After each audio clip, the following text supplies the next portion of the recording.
দুই ব্যক্তি মুসলিম, দুই ব্যক্তি কি মুসলিম, একে অন্যকে হত্যা করতে গেছে, গিয়ে একজন মারা গেছে আর একজন জীবিত।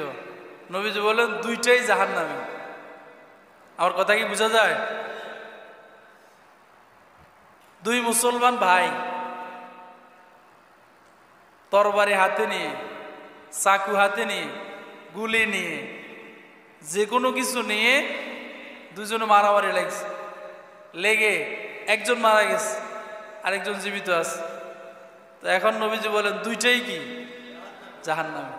তো সাহাবীরা বলেন ইয়া রাসূলুল্লাহ, যে মরলো তার তো কোনো অপরাধ নেই, যে মারছে সে জাহান্নামী, এটা আমরা বুঝে ধরে, কিন্তু যে মরলো সে? নবীজি বলে যে মারা গেছে সেও তো মারার চেষ্টা করছে, এখন হয়তো শক্তি কুলায় নাই অথবা নিচে পড়ে সে মারা গেছে, জন্য উভয় কি জাহান্নামী। হাদিসের মধ্যে নবীজি বলেন ইজাল তাকাল মুসলিমানে বিসাইফাইহিমা ফাল কাতিলু ওয়াল মাকতুলু ফিন্নার। দুজন মুসলমান তরবারি নিয়ে একে অপরের দিকে গিয়েছে, একে অপরকে আক্রমণ করেছে, এমন অবস্থায় একজন নিহত হয়েছে আর একজন জীবিত। নবীজি বললেন দুইটাই কি? সাহাবীরা বললেন ইয়া রাসূলুল্লাহ, হত্যাকারীর পরিণতি বুঝলাম, সে হত্যা করছে এজন্য সে জাহান্নামী, কিন্তু যে ব্যক্তি নিহত সে কেমনে জাহান্নামী?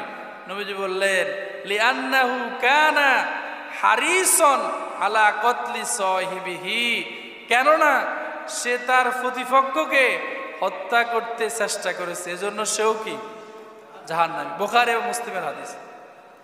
তো এখন আমরা দেখি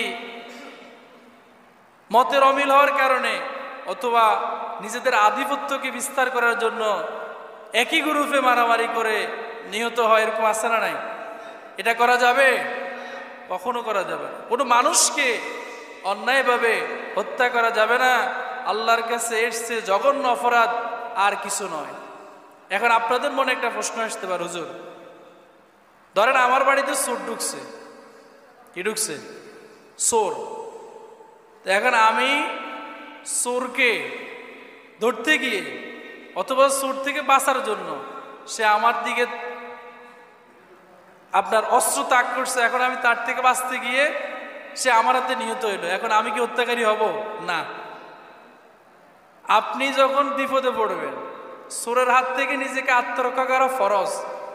এমত অবস্থায় যদি আপনি চোরকে হত্যা করেন, আপনি হত্যাকারী হবেন